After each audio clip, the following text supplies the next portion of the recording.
ওকে, তাহলে আমরা ক্লাস শুরু করি আজকের ক্লাসে কী নিয়ে আলোচনা করব। আজকের ক্লাসটা মূলত গতকালকে যে আমরা পরীক্ষা নিয়েছিলাম ফিজিক্সের উপর, যে ফিজিক্সের এই কোয়েশ্চেনগুলো সলভ করে দেব, যে কীভাবে সলিউশন করতে হবে, অ্যান্সার কোনটা।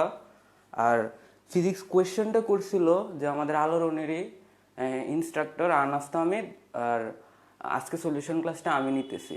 আর ম্যাথ কোয়েশ্চেন করছিলাম আমি। এটা সলিউশন ক্লাস আশা করি কালকে অথবা পরশু দিন আমরা নিব। আচ্ছা, দেরি না করে আমরা সলিউশন ক্লাস শুরু করি। আর তোমরা যদি কোয়েশ্চেন পেপার দেখতে চাও তাহলে কমেন্ট বক্সে লিঙ্ক দেওয়া হয়েছে, ওইখান থেকে তোমরা ডাউনলোড করে নিতে পারো। আর আজকে হচ্ছে যে সম্পূর্ণ কোয়েশ্চেন পেপার শুধু ফিজিক্স অংশ সলিউশন করে দেওয়া হবে। তো আমি কোয়েশ্চেন লিখবো, সাথে অ্যান্সারও লিখবো। যা আমাদের ফার্স্ট কোয়েশ্চেনটা ছিল,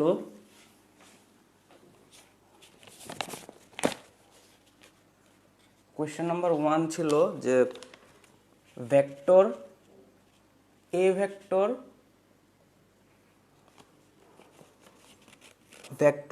এ লম্বালম্বি উপরের দিকে এবং ভেক্টর বি উত্তর দিকে নির্দেশ করলে তাদের গুণফল এ ক্রস বি কোন দিকে নির্দেশ করবে। মানে এ ভেক্টরটা নির্দেশ করতেছে উপরের দিকে আর বি ভেক্টর নির্দেশ করতেছে উত্তর দিকে। যদি দুইটা ভেক্টর এমনভাবে দিক নির্দেশ করে তাহলে তাদের ভেক্টর গুণফল বা ক্রস প্রোডাক্ট কোন দিকে নির্দেশ করবে, কোন দিকে হবে। তো অপশন ছিল, এ অপশন ছিল কি পশ্চিম দিকে, বি অপশন ছিল পূর্ব দিকে, সি অপশন ছিল অনির্ণয়, আর ডি অপশন ছিল লম্বালম্বি নিচের দিকে।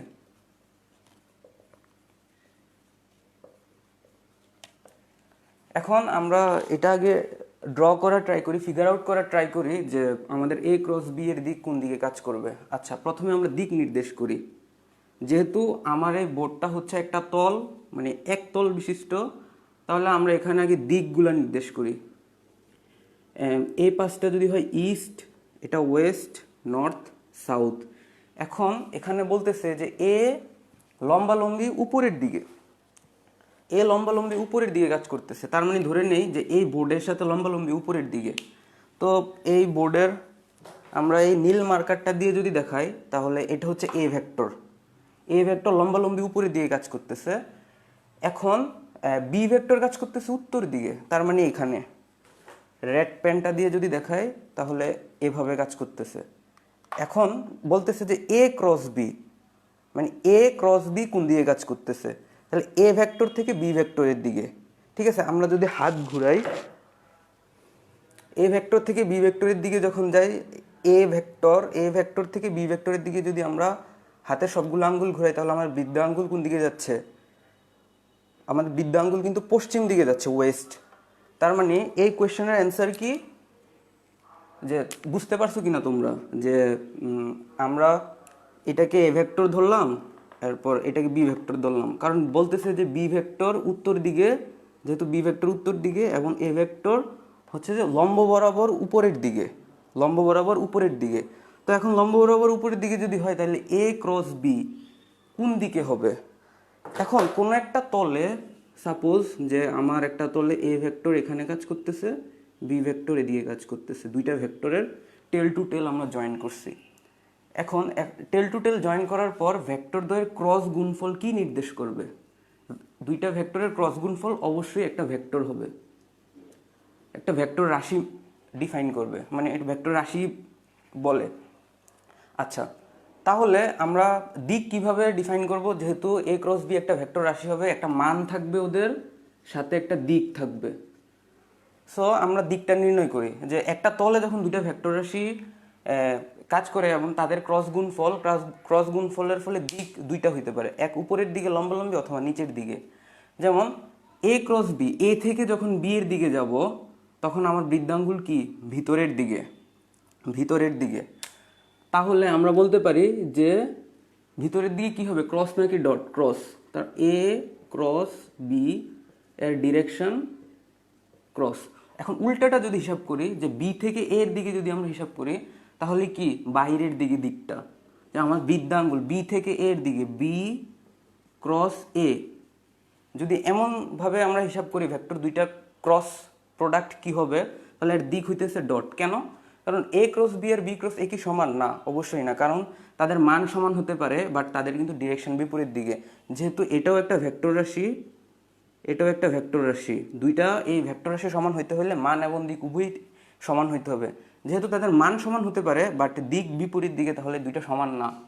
এ cross B not equal B cross A. ঠিক তেমনিভাবে আমরা এই রুলসটা, এই ক্রস প্রোডাক্টের রুলস যখন এখানে অ্যাপ্লাই করতেছি, তখন আমরা দেখতেছি কি, যে এই এ ক্রস বি এর দিক হচ্ছে ওয়েস্টের দিকে, তার মানে পশ্চিম দিকে। তাহলে প্রথম এমসিকিউর অ্যান্সার কি ছিল? পশ্চিম দিকে।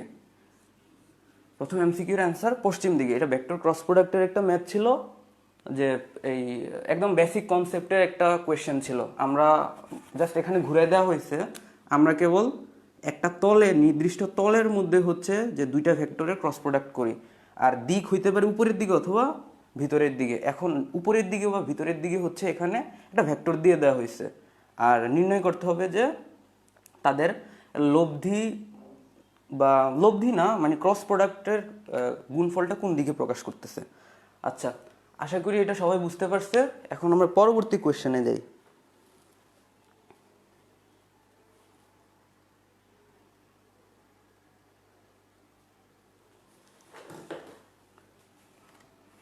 কোয়েশ্চেন নম্বর 2, 2 নম্বর কোয়েশ্চেনটা কি ছিল? 2 নম্বর কোয়েশ্চেনটা ছিল যে এক্স ওয়াই তলে একটা বস্তু কণার উপর এফ বল ক্রিয়ারত থাকায় যে কোনো সময় টিতে তাদের রৈখিক ভরবেগের উপাংশ, মানে এক্স ওয়াই তলে টি সময় পরে রৈখিক ভরবেগের উপাংশ, রৈখিক ভরবেগের উপাংশ পি এক্স হচ্ছে 2 cos টি, আর পি ওয়াই হচ্ছে 2 sin টি। এখন টি সময় পর এফ এবং পি এর মধ্যবর্তী কোণ কত হবে? এফ হচ্ছে বল, অবশ্যই ভেক্টর, আর পি হচ্ছে ভরবেগ। তাদের মধ্যবর্তী কোণ কত হবে? অপশনে ছিল যে 0 ডিগ্রি, 30 ডিগ্রি, সি নাম্বার অপশনটা ছিল 90 ডিগ্রি, আর ডি নাম্বার অপশনটা ছিল 180 ডিগ্রি। আচ্ছা, এটা কি হবে অ্যান্সার? কি হইতে পারে? আচ্ছা, বলতেছে এক্স ওয়াই তলে টি সময় পর রৈখিক ভরবেগ, তাহলে পি এক্স, এক্স অক্ষ বরাবর কি, এখানে 2 cos টি, আর ওয়াই অক্ষ বরাবর পি ওয়াই 2 sin টি। আমরা একে ভেক্টরের মাধ্যমে যদি লিখি, এখানে উপাংশ ভাগ করে লিখা হয়েছে, আমি যদি ভেক্টরের মাধ্যমে লিখি যে P vector equal to P X I cap plus P Y J cap. এখন পি এক্স অংশটা কত? পি এক্স অংশটা হচ্ছে যে 2 cos T I cap plus 2 sin T J cap. যে আমাদের প্রশ্নে দেওয়া ভেক্টরের উপাংশটা আমরা যে এই ভরবেগের উপাংশ ভেক্টরের মাধ্যমে প্রকাশ করলাম। এখন আমার এখানে হচ্ছে বল বের করতে হবে। আমরা নিউটনের দ্বিতীয় সূত্র থেকে জানি যে F vector equal to D P by DT. That means যে বল হচ্ছে ভরবেগের পরিবর্তনের হার।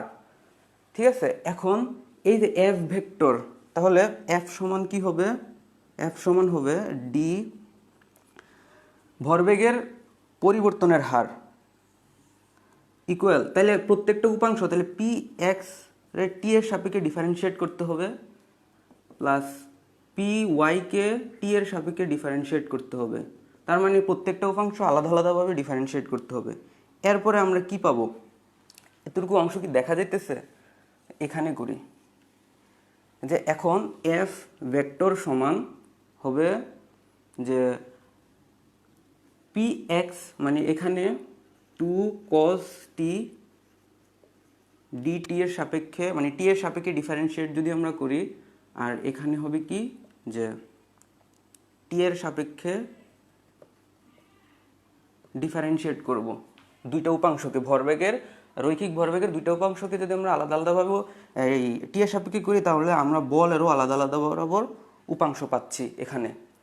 সো আমরা এখানে দেখি যে ডিফারেন্সিয়েট করলে কি হয়, যে 2 থাকতেছে কস টিকে করলে কি হয় মাইনাস সাইন টি, আর এখানে হবে কি আই ক্যাপ প্লাস 2 সাইন টিকে করলে কি হবে কস টি জে ক্যাপ। এখন আমরা হচ্ছে যে এই ভেক্টর দুইটাকে লিখবো। আচ্ছা, প্রশ্নটা এখানে মুছে দেই, যে এখানে আমার পি ভেক্টরটা ছিল কি 2 cos t i cap plus 2 sin t j cap. এখন আমার বল ভেক্টরেরটা কি হয়েছে, বল ভেক্টরটা হচ্ছে যে minus 2 sin t i cap plus 2 cos t j cap. আচ্ছা, তো এখন আমরা দুইটা ভেক্টর পেয়ে গেছি, আমাদের কিন্তু ভরবেগের উপাংশগুলো দেয়া ছিল, এখান থেকে আমরা ভেক্টরটা বের করছি। এখন হচ্ছে তাদের মান বের করি, এতটুকু অংশ মুছে ফেলি। পি ভেক্টরের মান কি হবে, পি ভেক্টরের মান হবে √2 cos t square plus 2 sin t whole square. এখন এখানে 4 sin square t plus 4 cos square t, তাহলে এখান থেকে যদি আমরা কমন নেন তাহলে 2 আসতেছে। ঠিক একইভাবে f কি আসবে, fও কিন্তু আমাদের 2ই আসতেছে, যে 4 sin square t plus 4 cos square t equal to 2। তাদের মধ্যবর্তী কোণ নির্ণয় করতে হবে। তাদের মধ্যবর্তী কোণ নির্ণয় করতে হলে আমরা কিভাবে নির্ণয় করব, যেহেতু দুইটা ভেক্টর দেয়া আছে, এমনকি তাদের মান নির্ণয় করে ফেলছি, তাহলে ভেক্টর দুইটার মধ্যে ডট গুণন করি। আচ্ছা, P vector dot F vector সমান কি হবে, সমান হবে পি ভেক্টরের মান এফ ভেক্টরের মান এরপর কজ অনুপাত। এটাই হচ্ছে যে তাদের মধ্যবর্তী কোণ, পি আর এফ এর মধ্যবর্তী কোণ। আচ্ছা, আমরা যেহেতু মান দুইটা পেয়ে গেছি, যে মান দুইটা হচ্ছে লিখে রাখি এখানে পি ভেক্টর 2 এফ ভেক্টর 2।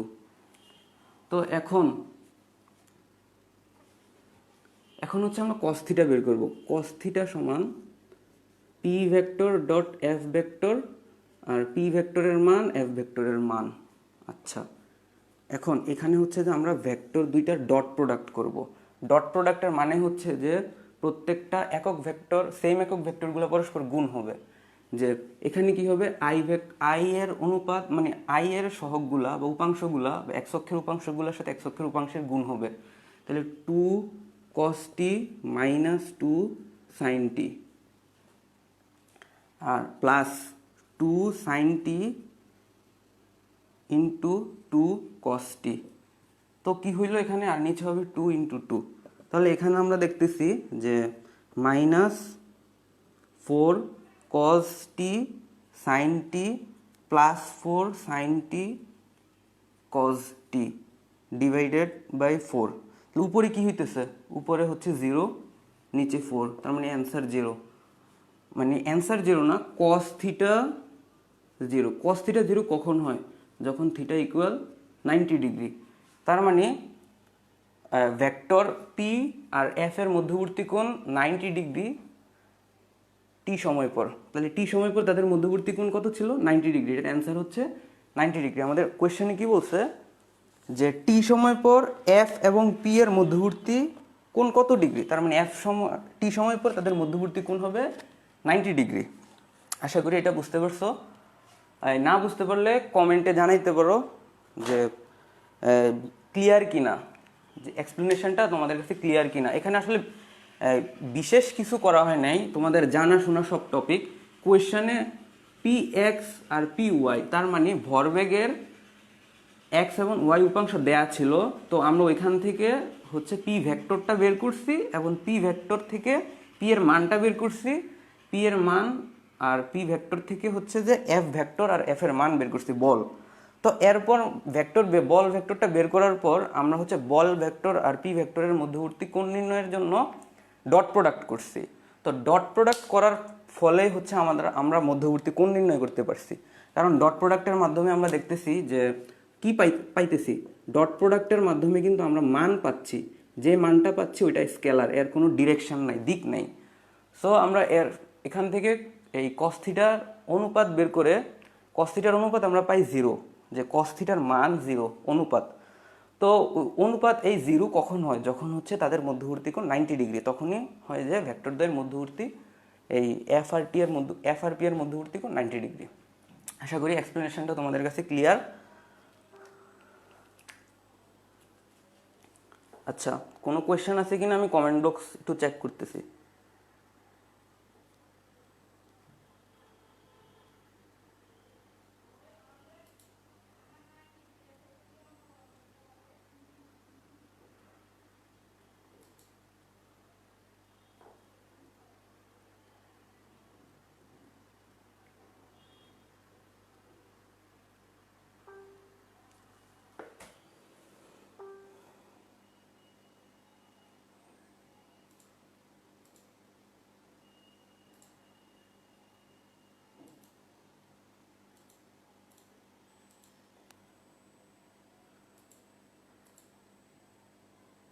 আচ্ছা, তোমরা না বুঝলে বা কোথাও বুঝতে সমস্যা হলে এখানে কমেন্ট করো যে এটা বুঝি নাই, আবার বলবো, অথবা গ্রুপে ভিডিওটা থাকবে, মানে রেকর্ডেড থাকবে, তোমরা পরে দেখে নিতে পারবা। আজকে শুধু ফিজিক্সের সবগুলো কোয়েশ্চেন সলিউশন করা ট্রাই করব। আচ্ছা, আমিও ভুল বলতে পারি, কোথাও ভুল বলছি কিনা তোমরা একটু কমেন্টে এই সাথে সাথে জানাবা, যাতে আমার ভুলটাও ক্লিয়ার হয়ে যায়, সবাই যাতে সঠিকটা জানতে পারে। এমন না যে আমি সব কিছু জানি আর আমিও কোয়েশ্চেন করি নাই, সো সলিউশন করতে গিয়ে আমারও ভুল হইতে পারে। আচ্ছা, এরপরের কোয়েশ্চেনটা আমাদের কি ছিল, আমরা 2টা সলভ করলাম, পরবর্তী কোয়েশ্চেনে আমরা যাই।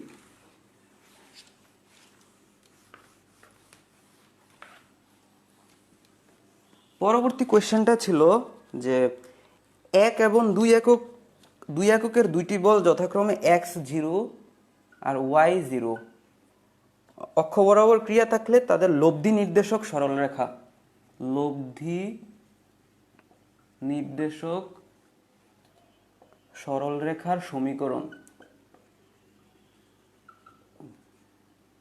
কি হবে? যে অপশন দেয়া আছে, এই y minus 2x equal 0, B হচ্ছে x minus 2y equal 0, C equal x plus Y equal 0, D equal y minus x equal 0।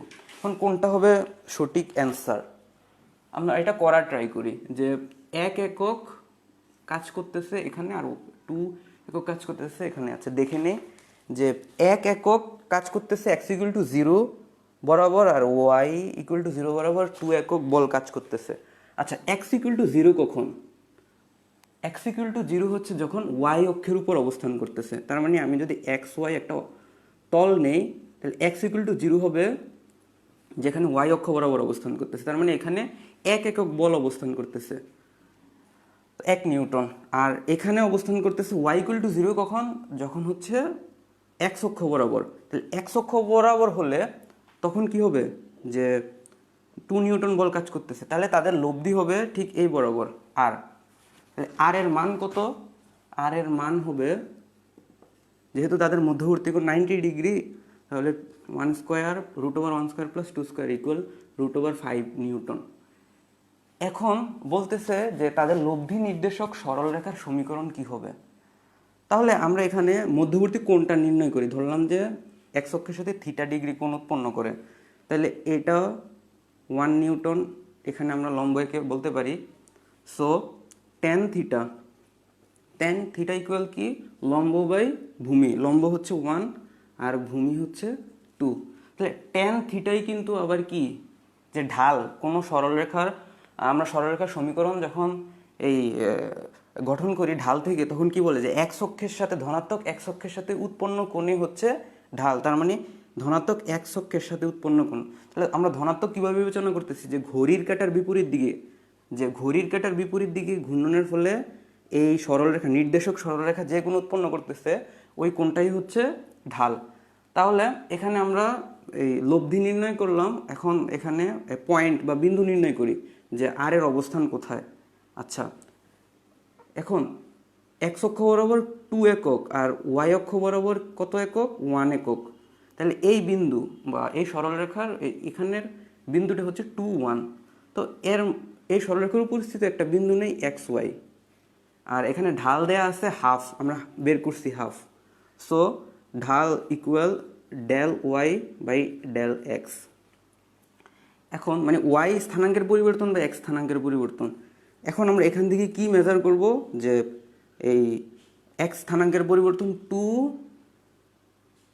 Minus x, আর এক্স স্থানাঙ্কের পরিবর্তন হবে 1 মাইনাস এক্স ইকুয়াল হাফ। কোথাও ভুল তো করি নাই আশা করি। আচ্ছা, এরপর 2 মাইনাস 1 মাইনাস ওয়াই হবে, আর এখানে হবে 2 মাইনাস এক্স।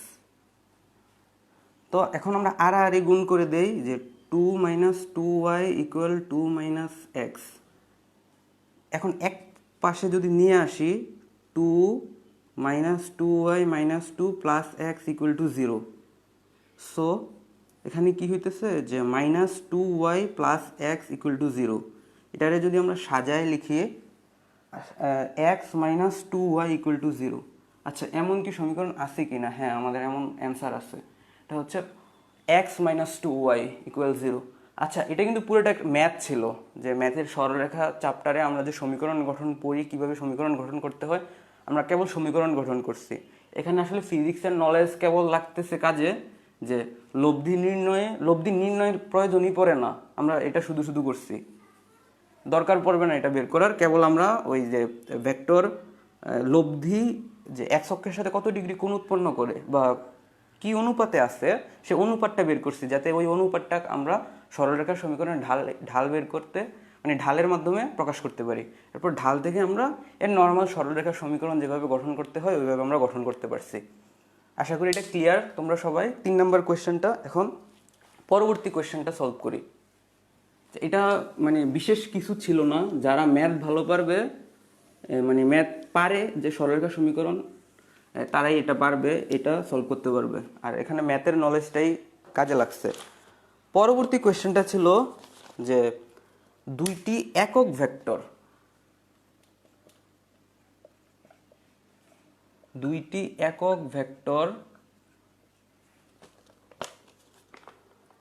এ ও বি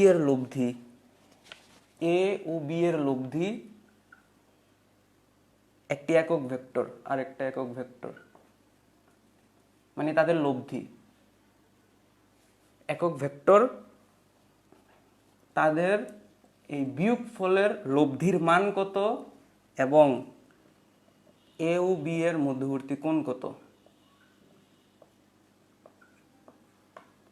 এটা খুবই চমৎকার কোয়েশ্চেন, আর এটা খুবই একটা ফেমাস কোয়েশ্চেন, যে √3 120 ডিগ্রি কোণ, বি নাম্বার অপশনটা হচ্ছে √3 60 ডিগ্রি কোণ, সি নাম্বার অপশনটা হচ্ছে √2 120 ডিগ্রি কোণ, ডি নাম্বার অপশনটা হচ্ছে √2 60 ডিগ্রি কোণ। এটা খুবই একটা ফেমাস কোয়েশ্চেন, এটা অনেক জায়গায় মানে পাওয়া যায় দেখতে। আর এটা একটু ট্রাই করো তোমরা, যে যারা লাইভে আসো নিজের আগে একটু ট্রাই করো, এরপর না হয় আমরা সলিউশন করবো একই সাথে। এটা খুবই চমৎকার কোয়েশ্চেন। আচ্ছা, এখন আমরা এটা সলভ করার ট্রাই করি। দুইটা একক ভেক্টর হচ্ছে এ আর বি, তার মানে এদের মান কি হবে? এদের মান কিন্তু 1। দুইটা একক ভেক্টরের মান কিন্তু 1, এদের মান। এখন দুইটা একক ভেক্টরের লব্ধি আরেকটা একক ভেক্টর, তার মানে লব্ধিকে যদি আমরা সি ধরি, সি আরেকটা একক ভেক্টর, এরও মান কিন্তু 1। এখন এখান থেকে হচ্ছে আমাদের নির্ণয় করতে হবে যে তাদের মধ্যবর্তী কোণ কত। সো যে এ মাইনাস বি এর লব্ধি হবে, কি হবে লব্ধি? যে A vector square plus B vector square minus 2ab cos theta, মানে এটা হচ্ছে যে এর মান বের করবো আমরা এখন। তাহলে এখানে কি হইতেছে, যে এর মান 1, বি এর মান 1, এখানে 2 × 1 1 cos থিটা আমরা জানি না, এখন এটা আমরা বের করব। এটা কীভাবে বের করবো? যেহেতু তাদের লব্ধি একক ভেক্টর, তাহলে A vector plus B vector এটা হচ্ছে তাদের লব্ধি ইকুয়াল সি ভেক্টর। এখন এর লব্ধি নির্ণয়ের সূত্র কি হবে? যে সি ভেক্টরের মান ইকুয়াল এ ভেক্টরের মানের স্কোয়ার বি ভেক্টরের মানের স্কোয়ার প্লাস টুয়াইস এ ভেক্টরের মান বি ভেক্টরের মান এবং তাদের কজ অনুপাত। তা ধরে নিলাম যে তাদের মধ্যবর্তী কোণ থিটা। এখন যে তাদের মান কি, সি ভেক্টর যেহেতু তাদের মান, মানে সি ভেক্টরটা যেহেতু লব্ধি, তাহলে লব্ধির মান হবে 1। এখন এ আর বি এর মান কত? 1 কেননা তারা একক vector, plus 2 into 1 cause theta. এখান থেকে আমরা বের করতে পারি যে উভয় পক্ষে যদি স্কোয়ার করি 1 equal 2 plus 2 cos theta. So এখান থেকে আমরা পাচ্ছি কি, যে -1 equal to 2 cos theta, theta equal পাচ্ছি যে কজ ইনভার্স -1/2। সো কত হচ্ছে অ্যান্সার? 120 ডিগ্রি। এখন 120 ডিগ্রি যখন এখানে বসাবো তখন আমাদের কি হইতেছে, যে √1 + 1 -2 ইন্টু কজ -120 ডিগ্রি মানে -1/2। তাহলে 2 কাটা গেল, তাহলে 1 + 1 মাইনাসে মাইনাসে +1, তার মানে √3। তো অ্যান্সার হচ্ছে √3 আর 120 ডিগ্রি, √3 120 ডিগ্রি, তার মানে এটা অ্যান্সার হচ্ছে এ। 4 নম্বর এমসিকিউর অ্যান্সার ছিল √3 আর 120 ডিগ্রি। একদম বেসিক কোয়েশ্চেন ছিল ইউনিট ভেক্টরের, মানে তেমন ঘুরানো পেঁচানোর কিছু নাই, জাস্ট তুমি কোথায় কি ইউজ করতেছো এটা খেয়াল রাখলে চলবে। এটা ফেমাস একটা কোয়েশ্চেন, গুরুত্বপূর্ণ কোয়েশ্চেন, এসে পড়তে পারে যে অ্যাডমিশন টেস্টে, ইঞ্জিনিয়ারিং অ্যাডমিশন টেস্ট অথবা ভার্সিটি বা ডাবির অ্যাডমিশন টেস্টে আসতে পারে অবশ্যই। গুচ্ছ ইঞ্জিনিয়ারিং যেহেতু এবছর এই এমসিকিউ সিস্টেমে হবে, সো এই টাইপের বা এই কনসেপ্টের কোয়েশ্চেন আসার সম্ভাবনা অবশ্যই আছে। আশা করি তোমরা এটা বুঝতে পারছো।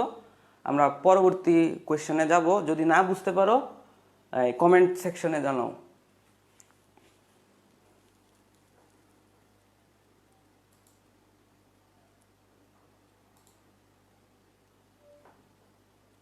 আচ্ছা, আমরা পরবর্তী কোয়েশ্চেনে যাই।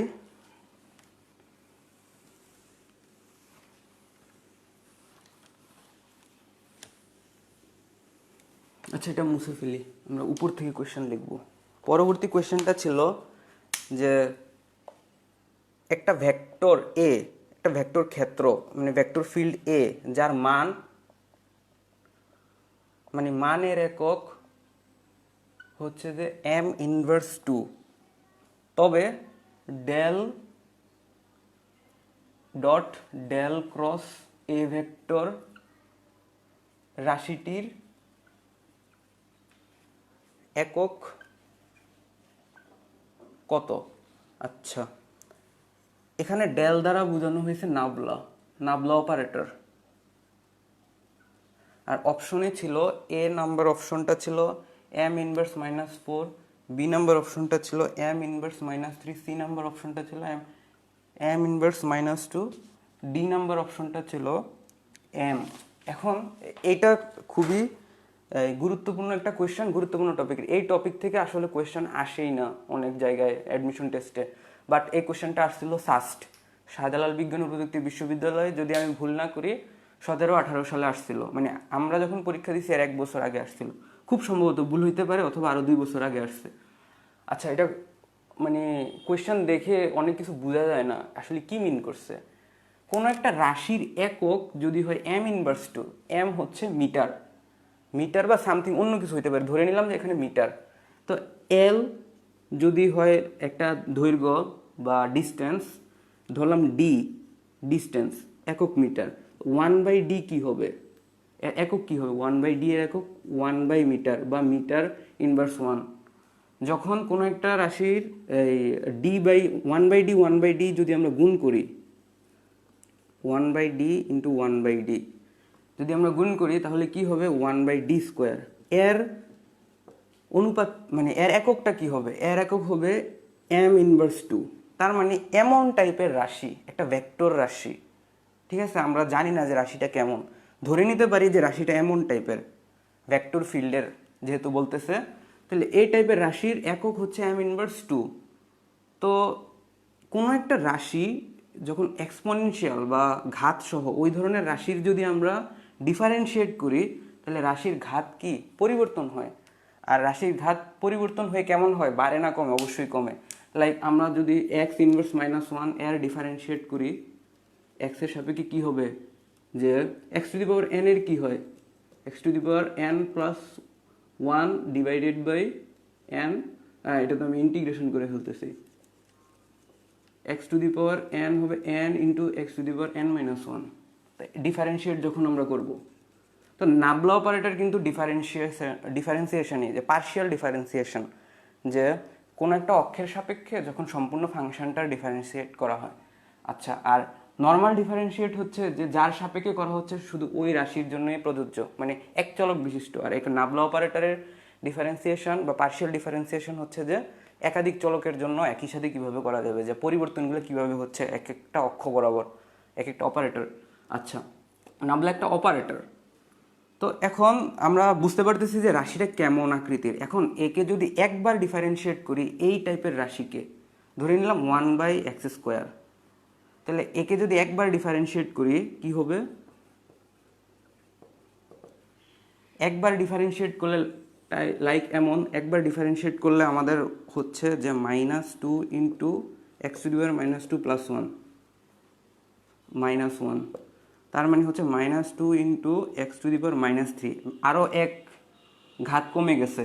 এরপরে যখন আবার ডিফারেন্সিয়েট করব, যেহেতু আবার বললো আবার ডট গুণন, তাহলে আমরা আবার যদি ডিফারেন্সিয়েট করি, মানে প্রথমটা হচ্ছে কার্ল নির্ণয়। এখন কার্ল নির্ণয়ের মাধ্যমে আমরা পাবো একটা ভেক্টর ফিল্ড।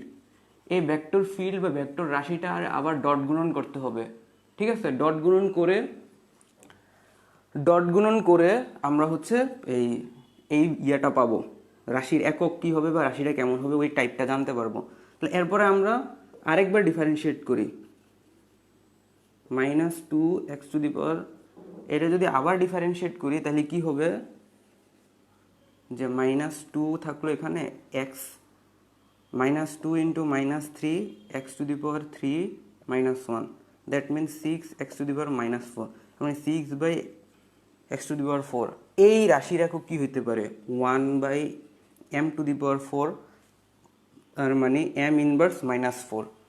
সো এর অ্যান্সার হচ্ছে m ইনভার্স -4, এই রাশির একক। খুবই গুরুত্বপূর্ণ কনসেপ্ট, যে সাস্টে আসছিল এই কোয়েশ্চেনটা।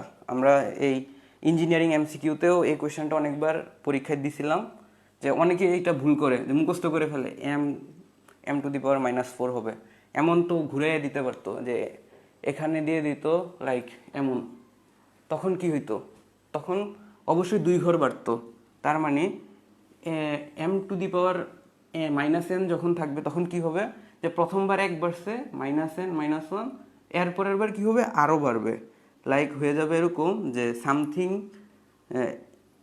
X to the power m + 2 এমন হয়ে যাবে। যেহেতু এখানে -2 ছিল বা এমন ছিল, -2 থেকে -4 হয়ে গেছে, তার মানে এটা বেড়ে যাবে, 2 একক বেড়ে যাবে যদি একই কোয়েশ্চেন থাকে। সো আমরা নেক্সট কোয়েশ্চেনে প্রসিড করি। আশা করি এটা বুঝতে পারছো সবাই। যে না বুঝতে পারলে তোমরা কমেন্ট সেকশনে জানাইতে পারো যে বুঝতেছো কিনা।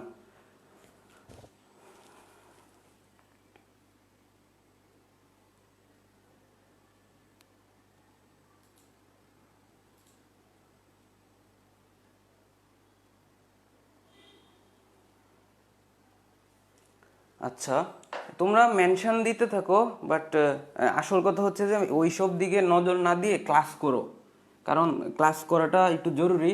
যে রেকর্ডেড ভিডিও পরেও দেখতে পারবা, বাট আমি কিন্তু তখন আর এই ভিডিওতে আইসা অ্যান্সার দিতে পারবো না। সো বন্ধুদেরকেও মেনশন দাও, ঠিক আছে, বাট ক্লাসটাও একটু মনোযোগ দিয়ে করো। অবশ্যই এটা অনেকের ক্লাস করা জরুরি, মানে প্রয়োজন, বাট অবশ্যই তুমি নিজেও এটা ক্লাস করতে পারো। আচ্ছা, আমরা পরবর্তী কোয়েশ্চেনটা দেখি, যে 10 কিলোমিটার/আওয়ার বেগে বৃষ্টি পড়তেছে। 10 কিলোমিটার/আওয়ার বেগে বৃষ্টি পড়তেছে, বৃষ্টির বেগ।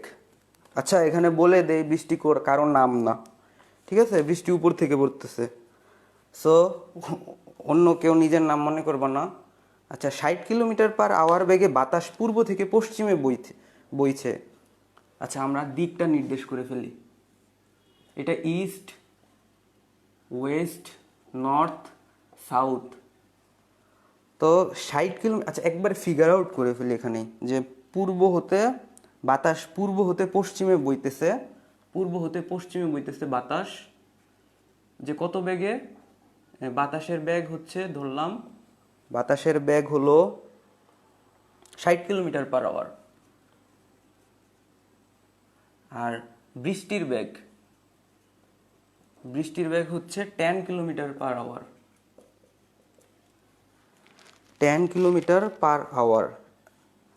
তো পূর্ব হতে পশ্চিমে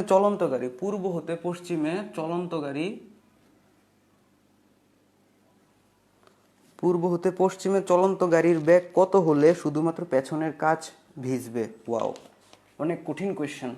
এই কোয়েশ্চেনটা রুয়েটে আসছিল, Rajshahi university of engineering technology. এই ইঞ্জিনিয়ারিং ইউনিভার্সিটিতে আসছিল খুব সম্ভবত 15-16 সালের দিকে। খুবই চমৎকার, ভুল বলি নাই আশা করি, যে আমার ঠিক মনে নাই কবে আসছিল, বাট এই কোয়েশ্চেনটা আমি সলভ করছিলাম বাসায় প্র্যাকটিসের সময়। আর এই কোয়েশ্চেনটা অনেকবার আমাদের আলোড়নের পরীক্ষায় দেওয়া হয়েছিল।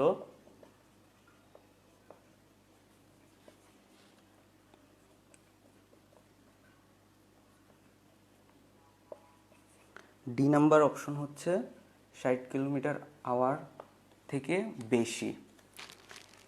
এখন এখানে আমাদের বলতেছে যে পিছনের কাচ ভিজবে কিনা। একটা গাড়ি আঁকি, এটা বিএমডব্লিউ।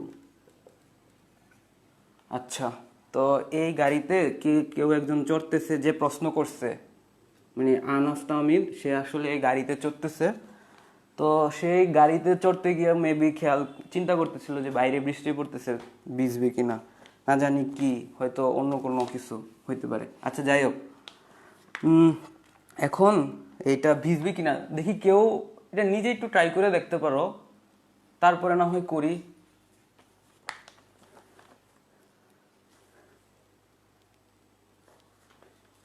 হ্যাঁ, 3বার যদি হয় আগের ম্যাথ, যে এমন হবে, তবে 3বার বলতে আসলে কিছু এক্সিস্ট করে কিনা আগে দেখতে হবে।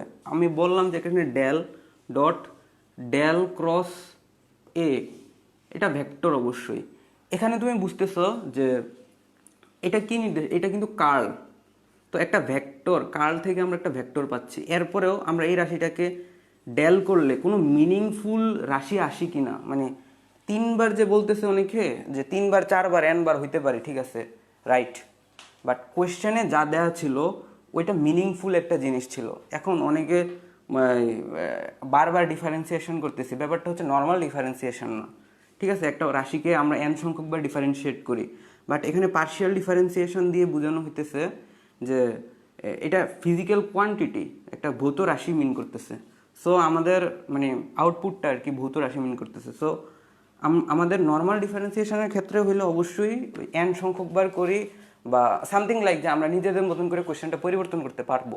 বাট এখানে যা দেয়া আছে তার আগে আবার যদি ডেল দেই, বা আবার যদি পার্শিয়াল ডিফারেন্সিয়েট করি কোয়েশ্চেনটাকে, তো ওইটা কোনো এই ফিজিক্যাল মিনিং বহন করবে কিনা সেটা কিন্তু দেখতে হবে, যে এটার ফিজিক্যাল মিনিং আছে কিনা, ঠিক আছে। যেমন আমরা এক্সকে একবার ডিফারেন্সিয়েট করলে কি পাই?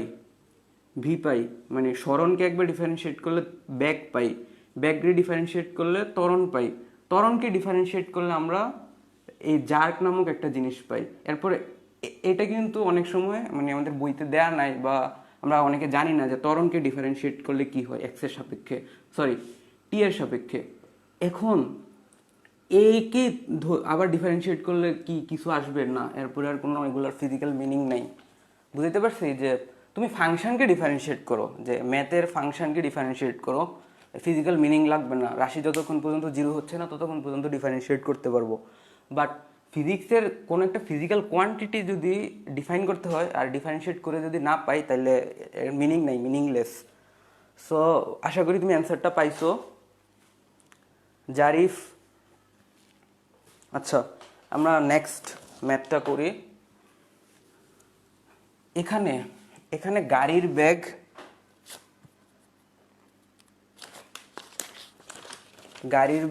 আমরা এখানে যদি আঁকি যে গাড়ির ব্যাগ এখানে ভিসি, তারপর বাতাসের ব্যাগ হচ্ছে এদিকে একই দিকে, বাতাস আর গাড়ির ব্যাগ একই দিকে, সো তাদের লব্ধি ভি ডব্লিউ মাইনাস ভিসি এদিকে কাজ করতেছে আর রেইন কাজ করতেছে এদিকে। এখন এই যে লব্ধি একই দিকে কাজ করতেছে, এই লব্ধি আর মানে একই দিকে কাজ করতেছে, এটা হচ্ছে তাদের লব্ধি বাতাস আর গাড়ির ব্যাগ। আর এখানে কি হচ্ছে, এখানে হলো যে বৃষ্টির ব্যাগ খাড়া নিচের দিকে, সো এতটুক অংশ, আর আমরা এতটুকু অংশ বিবেচনা করব কেননা তাদের লব্ধি পেয়ে গেছি। আর এখন হচ্ছে এখানে এটা বের করতে হবে যে এই ভি ডব্লিউ মাইনাস ভিসি এর মিনিং কি। এর মিনিং হচ্ছে যে কারের সাপেক্ষে বাতাসের বেগ, ঠিক আছে, কারের সাপেক্ষে বাতাসের বেগ যে কি মিন করতেছে। এরপর বৃষ্টির বেগ আছে, মানে বৃষ্টির বেগ তো খাড়া নিচের দিকে পড়তেছে। এখন আমরা এখানে বের করব যে ভি মানে বাতাসের বেগ গাড়ির সাপেক্ষে, যে এখানে কি বলতেছে যে পিছনের কাজ ভিজবে কিনা, গাড়ির বেগ, ঠিক আছে, যে কত হবে। তো আমরা এটা যদি বের করি যে এই লব্ধিটা কত হয় আর এখানে থিটা, তাইলে টেন থিটা সমান কি হইতেছে, টেন থিটা সমান হচ্ছে যে লম্ব, লম্ব কি এটা, তাহলে এখানে যে ভেক্টর একে সমান্তরাল স্থানান্তর করে এখানে পাচ্ছি V W minus VC, V W minus VC, অবশ্যই মডুলাস চিহ্ন দিব আমরা, যে মান বুঝাচ্ছে, অবশ্যই মান, আমরা মান নিয়ে কাজ করতেছি। যে এই যে টেন থিটা এটা একটা অনুপাত, কিসের অনুপাত, যে দুইটা সংখ্যার অনুপাত, সো এখানে আমরা ভেক্টর ভেক্টর নিয়ে কাজ করতে পারি না। এরপর এখানে ভি আর, অবশ্যই এটাও মান। তো এখন এটা যদি আমরা বের করি কি হবে, V W minus VC, V W কত 60 কিলোমিটার, আর ভিসি, ভিসি কি দেয়া আছে, গাড়ির ব্যাগ দেখি তো, না গাড়ির ব্যাগ দেয়া নাই। এরপর হচ্ছে কি ভি আর, ভি আর কত, ভি আর বৃষ্টির বেগ হচ্ছে 10, তাহলে এটাই হচ্ছে আমাদের টেন থিটা। এই অ্যাঙ্গেলটা কত হইতে হবে, যে পিছনের কাজ ভিজবে, আচ্ছা পিছনের কাজ ভিজবে, ব্যাপারটা এমন, তাহলে 0 ডিগ্রি থেকে বড় হইলেই তো পিছনের কাজ ভিজবে নাকি, যে টেন থিটা বা অ্যাঙ্গেল, অ্যাঙ্গেলটা যদি আমরা নেই, দেখো একদম 0 হলে, থিটার মান 0 হলে কি খাড়া নিচে পড়তেছে, এখন 0 বা 0 থেকে একটু বেশি হলেই চলবে, যে তাহলে ধরি যে টেন থিটা 0 থেকে বড়, তাহলে থিটা 0 থেকে বড়, তাহলে টেন থিটা 0 থেকে বড়, টেন থিটা যদি 0 থেকে বড় হয় তাহলে 60 minus VC divided by V আর 0 থেকে বড় হইতে হবে। তো এটা যদি 0 থেকে বড় হইতে হয়, আর যদি আমরা গুণ করি 60 মাইনাস ভিসি, তো উপরে লিখি যে 60 মাইনাস ভিসি অবশ্যই 0 থেকে বড় হইতে হবে, তাইলে কারের বেগ কি হইতে হবে, কি কারের বেগে হচ্ছে যে 0 থেকে বড় হইতে হবে।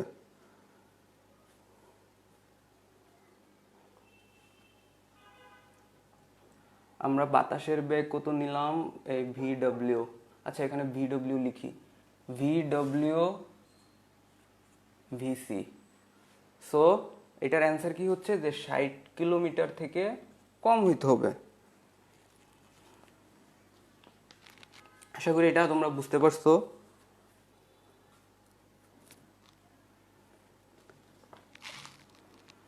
এটার অ্যান্সার এটা। আচ্ছা আচ্ছা, এটা না বুঝলে কমেন্ট সেকশনে জানাও, যে তোমাদের কোনো অসুবিধা থাকলে বা না বুঝে থাকলে কমেন্ট চেক করতেছি।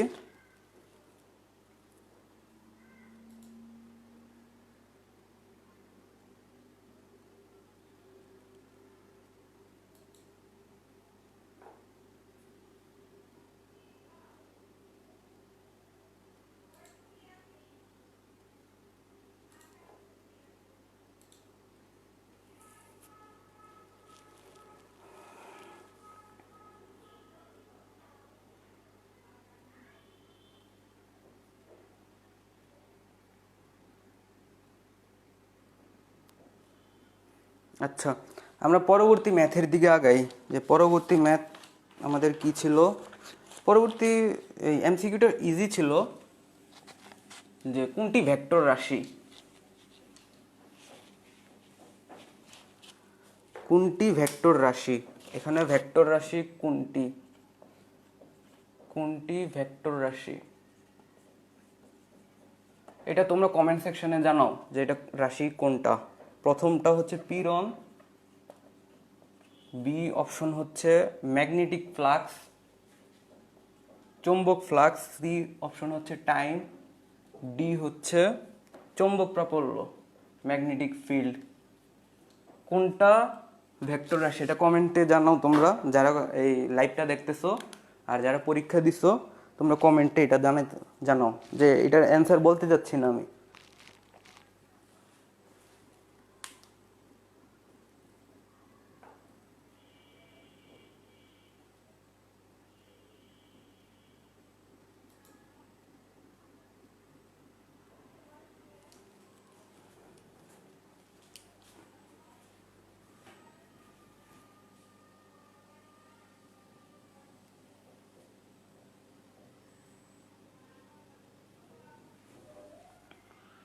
তো এটার অ্যান্সার হচ্ছে যে ম্যাগনেটিক ফিল্ড। আচ্ছা, পীড়ন কেমন রাশি? পীড়ন নিয়ে কথা আছে। পীড়ন কিন্তু ভেক্টর রাশি না। পীড়নের কি আছে? মান আছে, দিক আছে, মান ও দিক আছে, উভয় আছে। মান ও দিক আছে, কিন্তু পীড়ন ভেক্টর এডিশন রুলস ফলো করে না। ঠিক তেমনি চাপ, মান ও দিক আছে কিন্তু ভেক্টর এডিশন রুল ফলো করে না। ঠিক তেমনি তড়িৎ প্রবাহ একই জিনিস, এই তিনটার জন্য একই, যে মান এবং দিক আছে কিন্তু ভেক্টর এডিশন রুলস ফলো করে না। কি ফলো করে? তারা হচ্ছে যে নর্মাল বীজগাণিতিক রুলস ফলো করে, 1 আর 1 যোগ করলে 2 হয়। ভেক্টর 1 আর 1 যোগ করলে তাদের জন্য এই নিয়ম ফলো হবে না। তারা তাদের মান ও দিক থাকা সত্ত্বেও কিন্তু তাদের কি নেই, যে এই ভেক্টর রুলস ফলো করে না, সো তাদেরকে ভেক্টর রাশি বলা যাবে না। আচ্ছা, ভেক্টর রাশি বলতে হলে কি এই দুইটা জিনিস এনাফ না? এই মান ও দিক থাকলে আমরা ভেক্টর রাশি প্রকাশ করতে পারি, ঠিক আছে?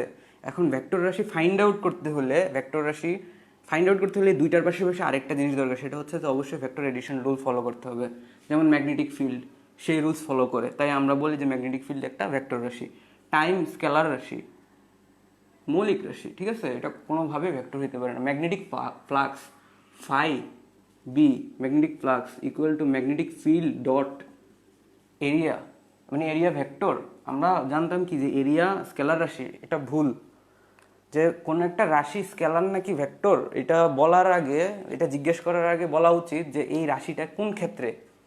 যে একটা ভেক্টর ক্ষেত্রে স্কেলার রাশি ভেক্টরের মতো আচরণ করতে পারে, যে ম্যাগনেটিক ফিল্ড এর দিক আছে অবশ্যই।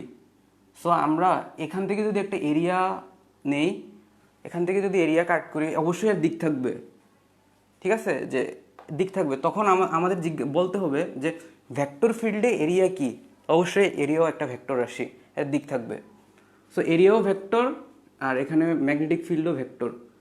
এখন এই এরিয়া যদি নর্মাল এরিয়া হতো, নর্মাল এরিয়া বলতে কি বুঝাচ্ছি, যে কোনো একটা কাঠের অংশ কেটে নিলাম, এর কোনো দিক দরকার নেই, ঠিক আছে? কাঠ একটা পরিমাপযোগ্য রাশি, মানে বস্তু, পরিমাপযোগ্য বস্তু, যার দিক দিক ডিফাইনের দরকার নাই, মানে দিক দ্বারা আমরা ওই রাশিটাকে চিহ্নিত করার দরকার পড়ে না, ঠিক আছে? যে এরিয়াও এখানে ভেক্টর ফিল্ড হিসেবে, ভেক্টর রাশি হিসেবে কাজ করতেছে। যেহেতু দুইটা ভেক্টর রাশি ডট গুণন, একটা কি আসবে? মান আসবে, স্কেলার। সো ফাই একটা স্কেলার রাশি, স্কেলার মান আসবে। ঠিক তেমনি work, F into S, F dot S এটা একটা স্কেলার মান আসবে ডট গুণন থেকে। তো ম্যাগনেটিক ফ্লাক্স একটা স্কেলার রাশি, টাইম স্কেলার রাশি, পীড়ন স্কেলার রাশি। মান দিক থাকা সত্ত্বেও ভেক্টর এডিশন রুল ফলো করে না, তাই স্কেলার রাশি। বাস্তবে এরা আসলে টেনসর রাশি। সো ওই দিক আমাদের জানার প্রয়োজন নাই, আমরা ধরে নিব যে তাদের মান দিক আছে, এটা আমাদের এখন জানা লাগবে না, এটা পরীক্ষার সময় লিখাও লাগবে না, দরকার নাই, কারণ আমাদের বইয়ে বলা নাই এসব নিয়ে। তো ব্যতিক্রম হিসেবে আমরা ধরে নিব পীড়ন, চাপ, তড়িৎ প্রবাহ, এই তিনটা রাশি হচ্ছে স্কেলার রাশি, মান ও দিক থাকা সত্ত্বেও। কারণ হচ্ছে কেন স্কেলার রাশি মান অধিক থাকা সত্ত্বেও, কারণ তারা ভেক্টর এডিশন রুল ফলো করে না। আচ্ছা, পরবর্তী কোয়েশ্চেনে আমরা যাই। পরবর্তী কোয়েশ্চেনটা ছিল একটা ভেক্টর এ এবং আরেকটা ভেক্টর বি, তাদের মধ্যবর্তী কোণকে প্রকাশ করে এভাবে যে মধ্যবর্তী কোণ পি হলে B cross A vector dot A vector কত, B cross A vector dot A vector কত হবে, মানে এই মানটা কত। এখন আমরা ভেক্টর যদি, আচ্ছা অপশনগুলো লিখি। অপশনগুলো হচ্ছে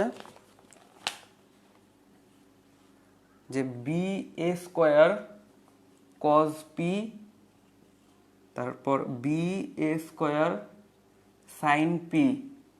সি অপশনটা হচ্ছে B A square sine P cos P, এরপরে হচ্ছে যে ডি নাম্বার অপশন 0। এটার অ্যান্সার কি হবে? আমরা একটা তল চিন্তা করি যেখানে দুইটা ভেক্টর আছে। ধরলাম যে এখানে এ ভেক্টরটা এখানে, বি ভেক্টর এখানে, তাদের মধ্যবর্তী কোণ পি। এখন বি থেকে এর দিকে, তার মানে আমার হাতের সবগুলো আঙ্গুল বি থেকে এর দিকে, আমার দিক কোন দিকে হবে? নিচের দিকে। ইটা ক্যাপ দ্বারা প্রকাশ করা হবে যে এ বি আর এর মধ্যবর্তী কোণ। যেহেতু তাদের মধ্যবর্তী কোণ এমন, তাহলে বি ক্রস এ, একে আমরা লিখতে পারি বি এ সাইন পি, আর আরেকটা হচ্ছে ইটা ক্যাপ, দিক নির্দেশ করে, যার মান 1। আচ্ছা, আমরা এই ইউনিট ভেক্টরটা না লিখি, তাহলে বি ক্রস এ, এটা হলো বি ক্রস এও আমরা পেয়ে গেছি যে কোন দিক বরাবর কাজ করতেছে, নিচের দিকে। এখন বি ক্রস এ এর সাথে আমার কি করতে হবে? এ ভেক্টরের ডট গুণ করতে হবে। এ ভেক্টরটা কি? এর সাথে 90 ডিগ্রি। সো আমরা কোন পেয়ে গেছি? সো এটার সাথে যখন আমরা B cross A dot A vector, তাহলে কি হবে? এটা পুরোটা মান হবে এই ভেক্টরের মান বি এ সাইন পি, এরপর কি এই ভেক্টরের মান, এরপর কি হবে যে কজ কত ডিগ্রি? 90 ডিগ্রি। কজ 90 ডিগ্রির মান কত? 0। তার মানে পুরোটার মান কত? 0। অ্যান্সার কি? 0। এটার অ্যান্সার 0। এই ধরনের কোয়েশ্চেন কিন্তু ভার্সিটি এমসিকিউতে মাস্ট, মানে আসার সম্ভাবনা অনেক বেশি। যে অনেকে কি মনে করবে এটাও হচ্ছে পি, যে এখানে ভুলটা হবে এদিকে, যে এখানে অনেকে পি ধরে নিবে, এটা কিন্তু পি না। দেখো এখানে এ ভেক্টর আর এখানে হচ্ছে যে তাদের বি ক্রস এ, মধ্যবর্তী কোণ কত? 90 ডিগ্রি। এখানে ভুলেও তোমরা কিন্তু পি বলবা না, মানে পি বলাই যাবে না, কারণ এখানে বুঝাই যেতেছে 90 ডিগ্রি। তো ভুলটা হবে কি, যে এরকম হয়ে যাবে বি এ সাইন পি, তারপরে আছে এ, এরপরে কজ পি। তাই অনেকে ভুল করবে কি B A square sine P cos P, খুব সুন্দর করে হচ্ছে এটা দাগাই দিবে, বাট এটা কিন্তু ভুল অ্যান্সার। অ্যান্সার হচ্ছে 0।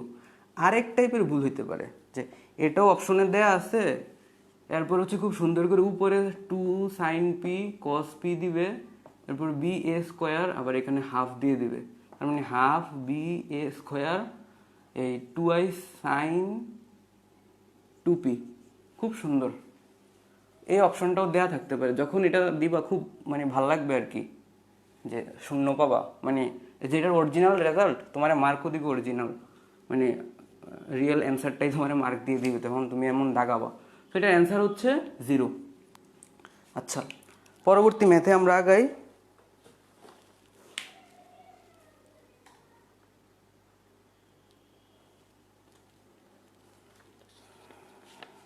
পরবর্তী ম্যাথ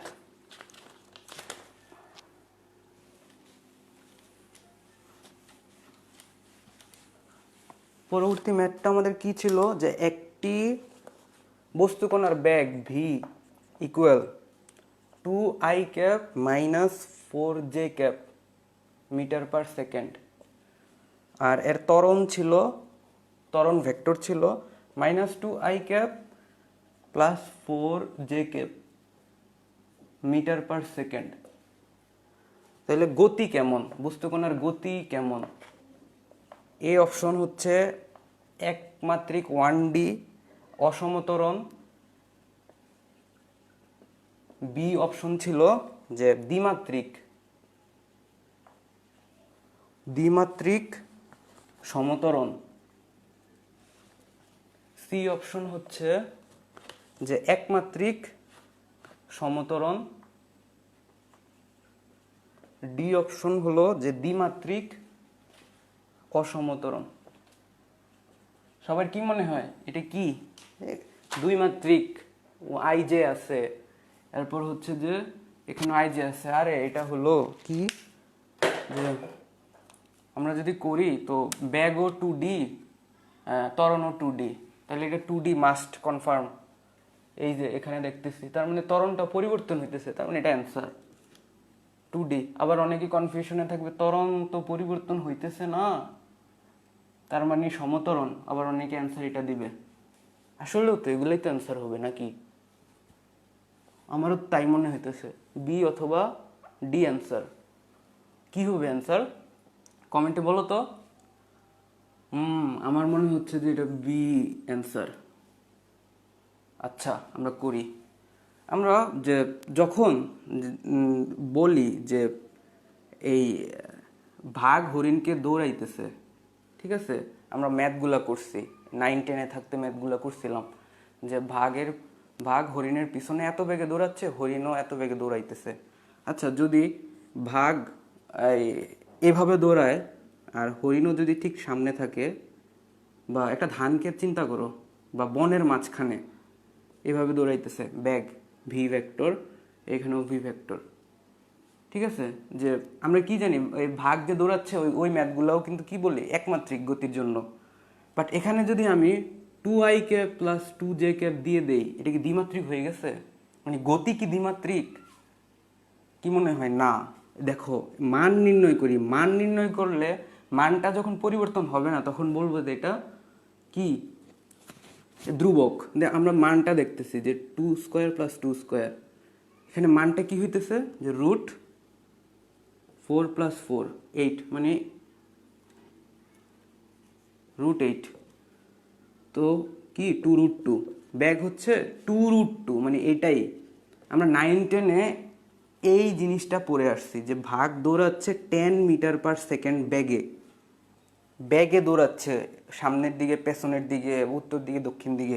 বাট একে তো আমরা উপাংশে ভাগ করতে পারি, তো উপাংশে ভাগ করলে তো আমরা এভাবে লিখতে পারি যে 6i plus 8j bag vector, এভাবে লিখতে পারি আমরা।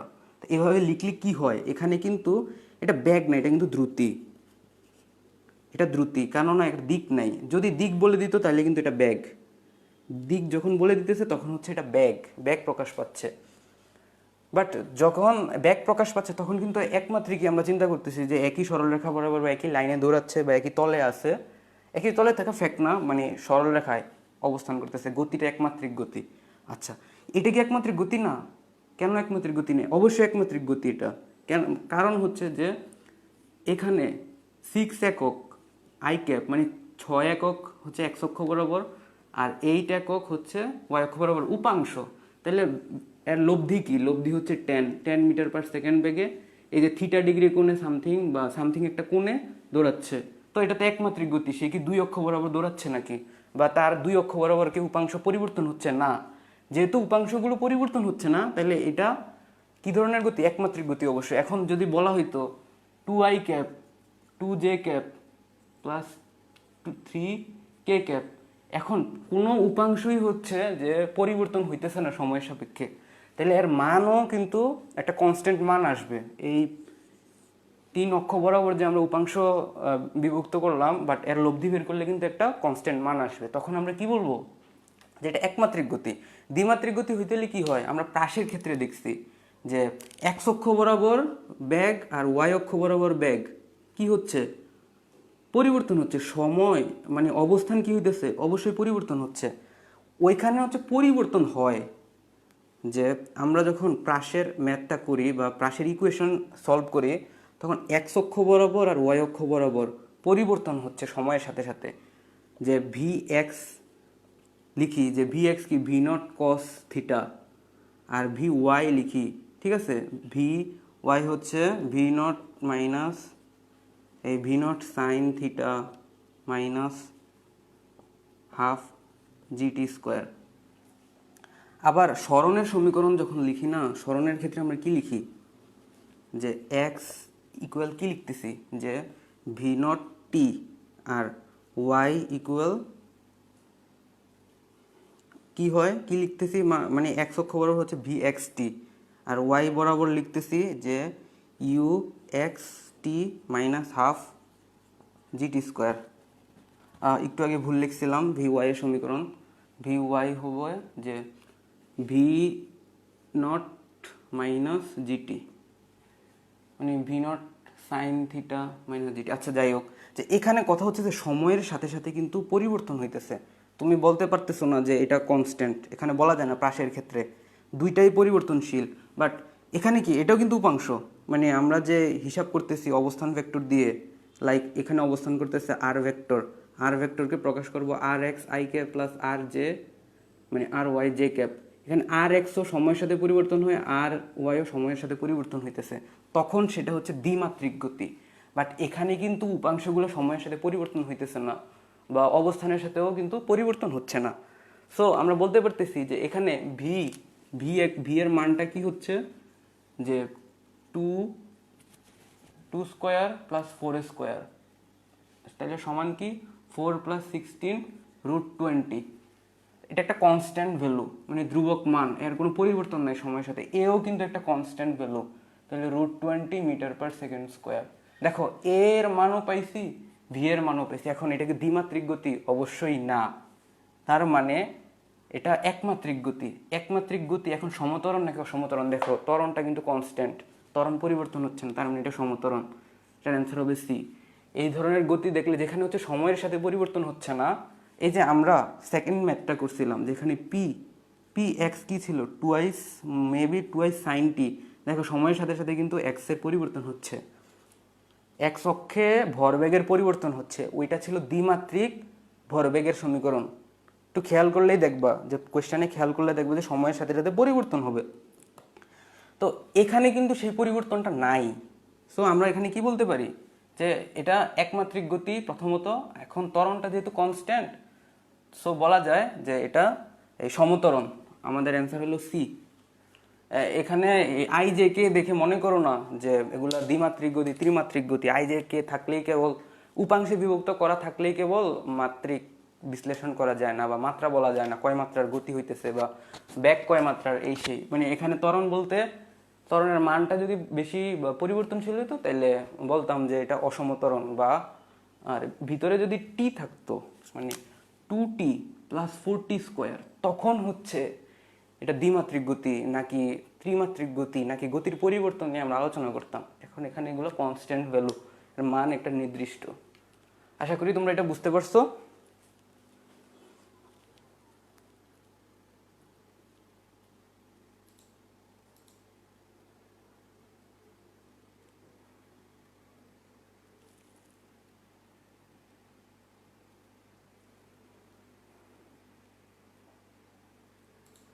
আচ্ছা,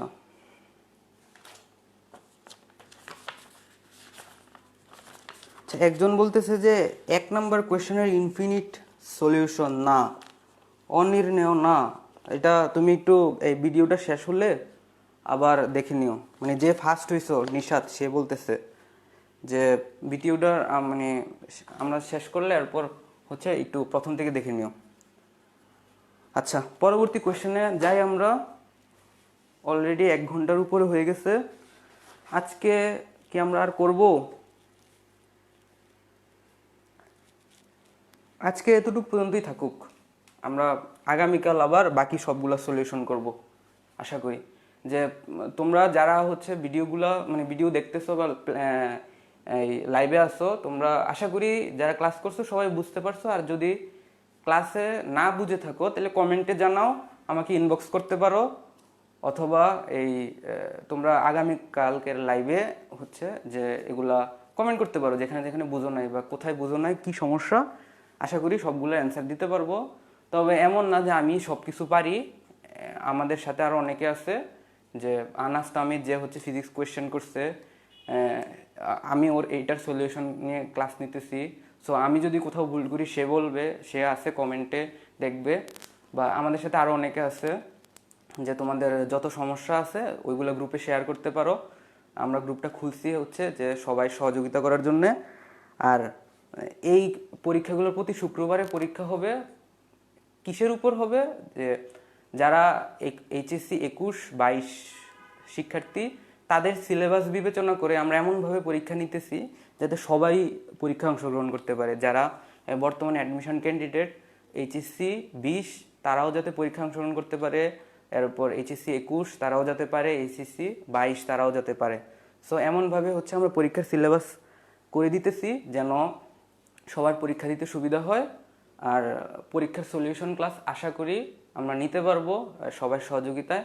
আর লাস্ট পরীক্ষা হচ্ছে পার্টিসিপেশন অনেক কম ছিল, নেক্সট পরীক্ষা থেকে তোমরা পরীক্ষা দেওয়া ট্রাই করবা। আর এই পরীক্ষাগুলো দিলে কি হবে, যে তোমার ভুলটা তুমি যাচাই করতে পারবা, আর বুঝতে পারবা যে পরীক্ষা মানে এই কোয়েশ্চেনগুলো আমরা কিভাবে কেমন করতেছি, তোমার কতটুকু পারতেছো আর কতটুকু পারতেছো না। আর কারো কাছে যদি কোয়েশ্চেন কঠিন মনে হয় তবে ঘাবড়ানোর কিছু নাই, একটু স্ট্যান্ডার্ড মেনটেন করার ট্রাই করতেছি যাতে অ্যাডমিশনেও যারা অ্যাডমিশন দিবে যে তাদেরও যাতে ভয় না লাগে যে কোয়েশ্চেনগুলো দেখে। সো আজকে এতটুকু পর্যন্তই, নেক্সট আবার আগামীকাল ইনশাল্লাহ দেখা হবে সবার সাথে, বাকি কোয়েশ্চেনগুলো সলভ করব।